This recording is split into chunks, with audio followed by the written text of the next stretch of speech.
Bonjour à toutes et à tous, bienvenue dans Spycast, le podcast des sapeurs-pompiers des Yvelines.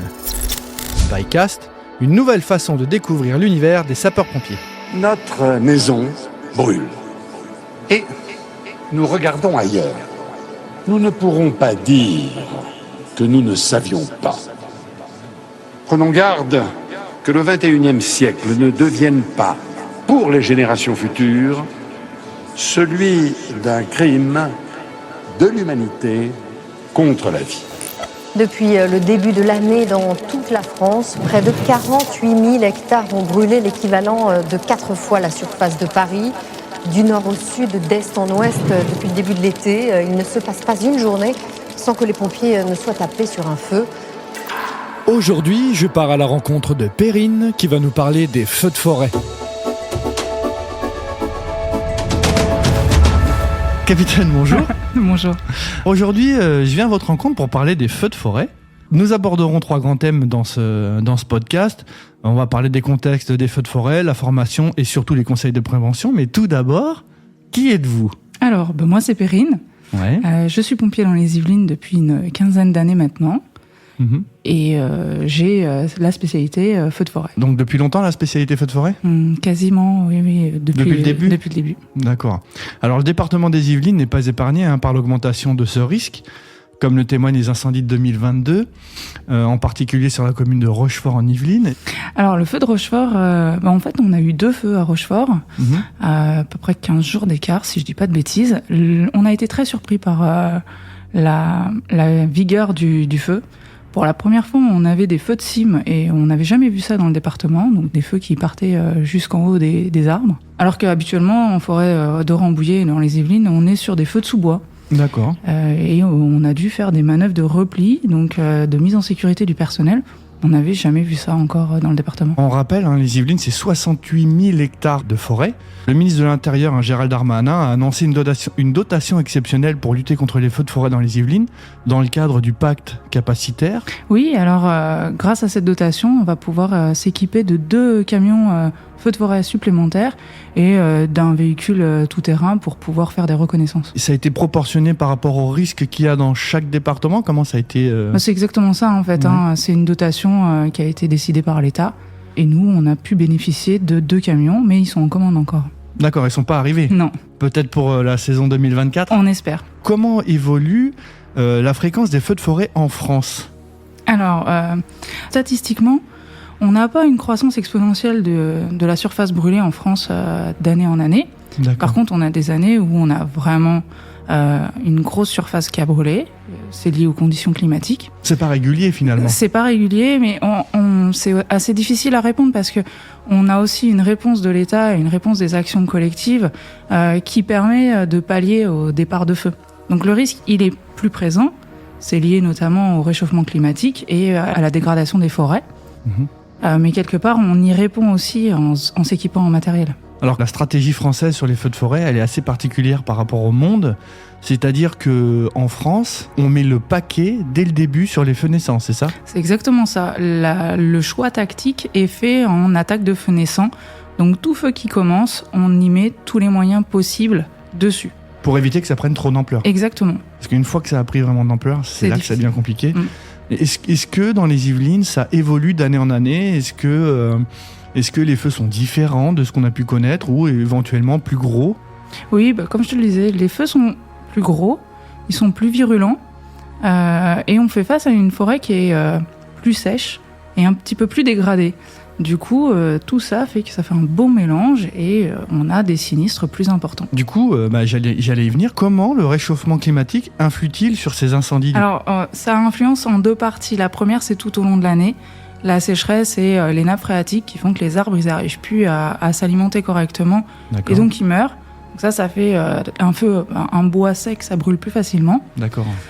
Et puis il y a l'été où il fait plus chaud, on a moins d'eau, on a aussi un taux d'humidité qui est plus faible.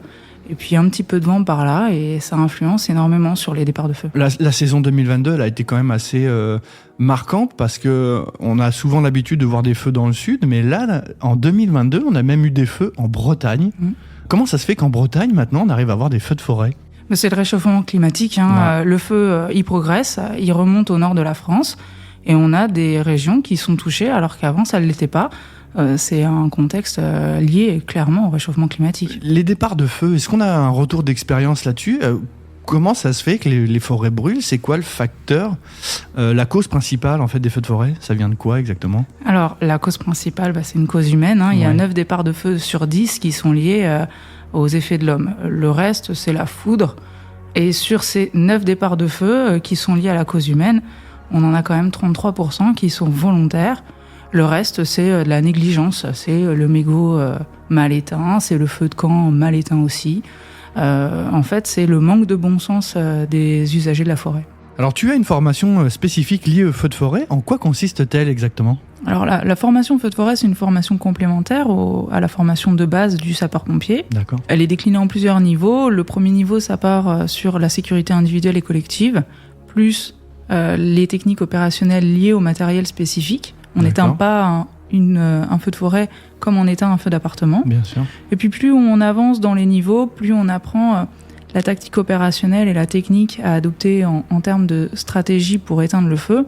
On va apprendre à lire une carte, on va apprendre à interpréter les conditions climatiques pour pouvoir identifier où le feu sera dans 2 heures, dans 4 heures, pour pouvoir l'éteindre le mieux possible et pouvoir l'attaquer là où il sera le plus faible. C'est beaucoup d'anticipation finalement. Alors. Exactement. On apprend aussi à gérer les moyens aériens, puisqu'il faut qu'on compose à la fois avec les moyens terrestres qui sont composés de sapeurs-pompiers, mais à la fois de moyens aériens, notamment les Canadair, tout ce qui font des largages. Tout ça se coordonne, on ne peut pas non plus avoir un chantier où au sol on a des pompiers qui éteignent et qui se prennent l'eau du Canadair. Ça marchera pas. Ah, c'est sûr qu'il vaut mieux pas être en dessous. Exactement. Quel a été ton rôle au niveau de départ des feux de forêt dans la colonne il y a 2 ans ? Alors en 2022, j'étais adjointe à la colonne, donc on avait une centaine d'agents avec nous, de sapeurs-pompiers. Et l'objectif, c'était de les emmener et de se mettre à disposition de la zone qui en avait besoin. Donc, alors, à la fois, on gère toute la colonne sur les 10 jours où on est mis à disposition. Alors, c'est quoi une colonne ? Alors, une colonne, c'est une vingtaine d'engins avec les pompiers qui sont dedans. Et l'objectif, c'est d'aller se mettre à disposition et de prêter main forte aux collègues. Dans le sud ou dans le nord, ou en Bretagne. C'est exactement ça. D'accord. Et du coup, une intervention qui t'a marqué ? En 2017, on est parti dans les Bouches-du-Rhône. D'accord. On avait roulé toute la nuit. On a été mis à disposition dès le matin quand on est arrivé. On est arrivé sur un feu naissant. On était les premiers sur l'intervention à arriver. On a eu des largages de Canadair. Le feu était en propagation libre. Il faisait chaud. On était un peu fatigués. Et cette intervention-là, elle est marquante parce que, en fait, on part d'un chantier où on sait presque pas par où commencer tellement c'est gros. Ouais. Et puis au fur et à mesure, on y arrive, on fixe le feu, il y a des renforts qui viennent nous aider. Et c'est vraiment une satisfaction à la fin d'avoir pu circonscrire ce sinistre. Explique-nous comment ça se passe en colonne un peu. Vous partez quoi, une dizaine de jours, c'est ça ? C'est ça, on part une dizaine de jours. On est mis à disposition. Alors des fois, on est basé à un endroit et on attend l'intervention. Ou parfois, on est projeté sur des gros feux. On sait qu'ils vont être longs, les gros feux. Alors, entre le départ du feu et le passage du message feu éteint, des fois, il se passe 4 mois. Comment vous vivez pendant 10 jours ? C'est de la vie un peu spartiate, on va dire, non ? Oui, c'est sûr qu'on n'est pas en hôtel 5 étoiles. Hein. Donc, en fait, généralement, les 48 premières heures, on n'a pas le temps de dormir, on n'a pas le temps de se doucher.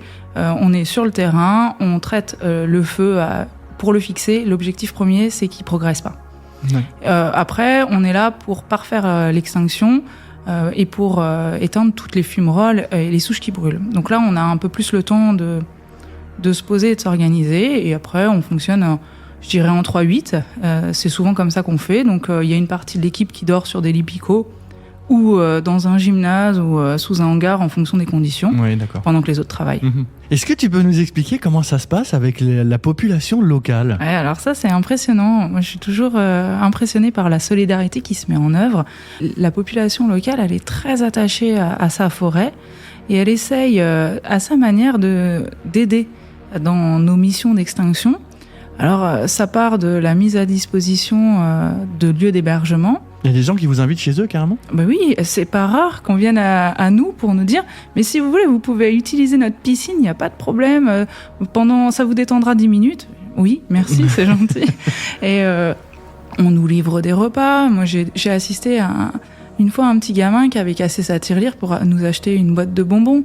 Elle a été bien appréciée, hein, mais c'est extraordinaire, ça. Exactement, on nous invite systématiquement le dernier jour avant de partir à faire un petit repas. Donc c'est vraiment une solidarité qui à chaque fois m'impressionne et on est applaudi à chaque fois qu'on se déplace. Je vois jamais ça dans d'autres interventions. C'est vrai quand même que c'est les feux de forêt, c'est dangereux, c'est physique, c'est dur, c'est mentalement, physiquement, c'est dur en tout finalement. Alors quand on rentre de 10 jours de colonne de feux de forêt, ça doit être quelque chose, non ? Ouais, c'est ça. Alors moi, quand je rentre, je dors et ce qui est difficile aussi, c'est de couper, de reprendre son train-train quotidien. Pendant 10 jours, moi, j'utilise pas ma carte de crédit et quand je vais acheter le pain ou je vais faire mes courses, c'est un changement de contexte. Ouais. Exactement. Afin d'éviter tous ces problèmes de feux de forêt, comment pourrions-nous faire pour éviter que la France brûle ? Parce qu'elle se réchauffe d'année en année, c'est plus un scoop maintenant. Comment peut-on faire pour que la France évite de brûler ? Alors, avec des gestes simples. On ne fume pas en forêt, on récupère son mégot, on évite de faire un feu de camp ou un barbecue en plein milieu de la forêt, et puis on la respecte, la forêt. Donc ça, c'est des conseils nationaux qui sont valables et applicables partout. Et dans certaines zones en France, on a aussi des arrêtés préfectoraux qui interdisent l'utilisation de la forêt. On va pas en forêt pour éviter d'être pris dans un incendie potentiel, et aussi on évite d'aller en forêt pour éviter tous ces facteurs humains qui pourraient déclencher des feux finalement, c'est ça ? C'est exactement ça, puisqu'on le rappelle, 9 feux sur 10 ont une cause humaine au départ. D'accord. Bon écoutez capitaine, je vous remercie pour toutes ces précisions. Merci. Est-ce que vous voyez d'autres choses à rajouter ? Ça reviendra, mais ce sera trop tard. Merci pour tout, bonne journée. Merci Marc. Merci d'avoir écouté Spycast. Retrouvez l'intégralité de nos podcasts sur toutes les plateformes de streaming audio gratuitement.